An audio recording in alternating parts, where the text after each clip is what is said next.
Hello అండి, welcome to Kurnool మగువా channel. ఎలా ఉన్నారు అందరూ? మీకు ఆల్రెడీ థంబ్నెయిల్ చూస్తేనే అర్థమైపోతుంది కదా ఇవాళ నేను ఏం రెసిపీ చేయబోతున్నానో. వంకాయ ఫ్రైడ్ రైస్ అయితే చేస్తున్నానండి. వంకాయ ఫ్రైడ్ రైస్ అయితే చేసుకోవడం చాలా ఈజీ ప్రాసెస్. ఇది టేస్ట్ అయితే చాలా బాగుంటుందండి. ఇది నా ఓన్ రెసిపీ. మా పిల్లలకి ఈ రెసిపీ అంటే చాలా ఇష్టం. లంచ్ బాక్స్లో ఏం పెట్టినా వెనక్కి తిరిగి తెస్తారేమో కానీ వంకాయ ఫ్రైడ్ రైస్ పెట్టిన రోజు మాత్రం లంచ్ బాక్స్ ఖచ్చితంగా ఖాళీగా తెస్తారండి. మా పిల్లలు అంత ఇష్టంగా తింటారు. మా పిల్లలే కాదు, స్కూల్లో వాళ్ళ ఫ్రెండ్స్ కూడా మీ అమ్మ వంకాయ ఫ్రైడ్ రైస్ చాలా బాగా చేస్తుందని అడిగి మరీ తింటారంట. మనం లేట్ చేయకుండా వంకాయ ఫ్రైడ్ రైస్ ఎలా చేసుకోవాలో ప్రాసెస్లోకి అయితే వెళ్ళిపోదామండి.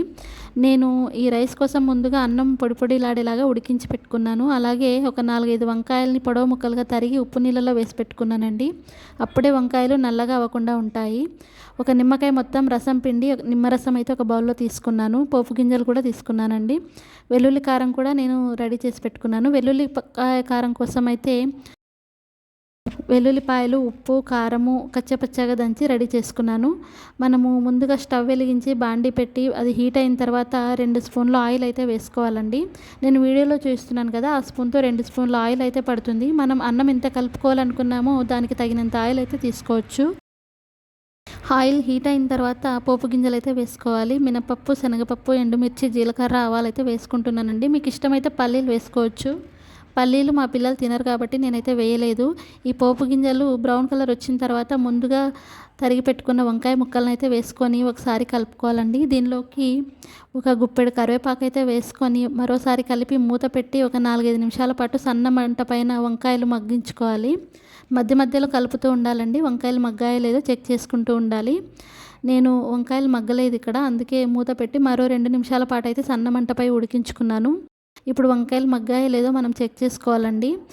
స్పూన్తో ఇలా వంకాయని ఒత్తి చూస్తే మెత్తగా అవుతుందనమాట. అప్పుడు మనకు వంకాయలు బాగా మగ్గిపోయినట్లు.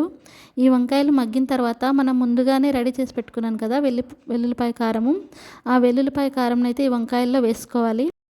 మనం కారం ఎక్కువగా తినేటట్లయితే ఎక్కువ వెల్లుల్లిపాయ కారం వేసుకోవచ్చండి. లేదా మేము కారం చాలా తక్కువగా తింటాము అంటే తక్కువ కారం వేసుకోవాలి. అన్నం ఎంత కలుపుకోవాలనుకుంటున్నామో దానికి తగినంత కారం అయితే వేసుకోవచ్చు అనమాట మనం ఇక్కడ.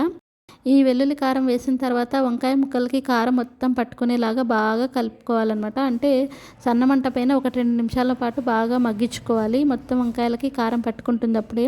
తర్వాత స్టవ్ ఆఫ్ చేసి మనం ముందుగా రెడీ చేసి పెట్టుకున్నాం కదా అన్నము, ఆ అన్నంనైతే ఇందులో వేసి పైన నిమ్మరసము అలాగే తగినంత ఉప్పు వేసి కలుపుకోవాలి. ఉప్పు అయితే చూసి వేసుకోవాలండి. ఆల్రెడీ నేను వెల్లుల్లి కారంలో వేస్తున్నా కాబట్టి కొంచెమే వేసుకొని కలుపుకోవాలి. చివర్లో సరిపోకపోతే మనం టేస్ట్ చేసి మళ్ళీ వేసుకోవచ్చు. ఇదంతా మొత్తం అడుగు నుండి కలుపుకోవాలండి. అన్నంకి వంకాయలు వెల్లుల్లిపాయ కారం మొత్తం పట్టుకునేలాగా బాగా కలుపుకోవాలి. అన్నం కూడా ఇలా ఉంటలు ఉంటలు లేకుండా స్పూన్తో ఇలా కలుపుకుంటూ బాగా మిక్స్ అయ్యేలాగా కలుపుకోవాలి. ఇలా కలుపుకున్న తర్వాత ఒకసారి ఉప్పు సరిపోయిందో లేదో ఈ స్టేజ్లో మనం చెక్ చేసుకోవాలండి. ఉప్పు సరిపోకపోతే మరి కొంచెం వేసుకొని కలుపుకోవచ్చు. అలాగే మనకు కారం అనిపించినా సరే కొంచెం ఇందులోకి ఇంకొంచెం వైట్ రైస్ వేసుకొని కూడా కలిపి అడ్జస్ట్ చేసుకోవచ్చు. ఈ రెసిపీ అయితే చాలా బాగుంటుందండి. మీరు కుదిరితే ఒకసారి ఇంట్లో ట్రై చేసి ఎలా వచ్చిందో నాకు కమెంట్లో అయితే తెలియచేయండి. నేను ఇక్కడ ఉప్పు చూసుకుంటున్నాను, ఉప్పు సరిపోలేదు, ఇంకొంచెం వేసుకొని కలుపుకున్నాను.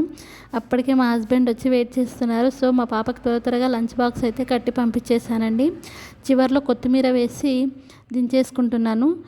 మన ఇష్టం అండి, కొత్తిమీర ఇష్టం లేకపోతే వేసుకొని అవసరం లేదు. మా పిల్లలు అసలు ఏరేస్తారు కాబట్టి నేను చాలా తక్కువ కొత్తిమీర అయితే వేస్తాను.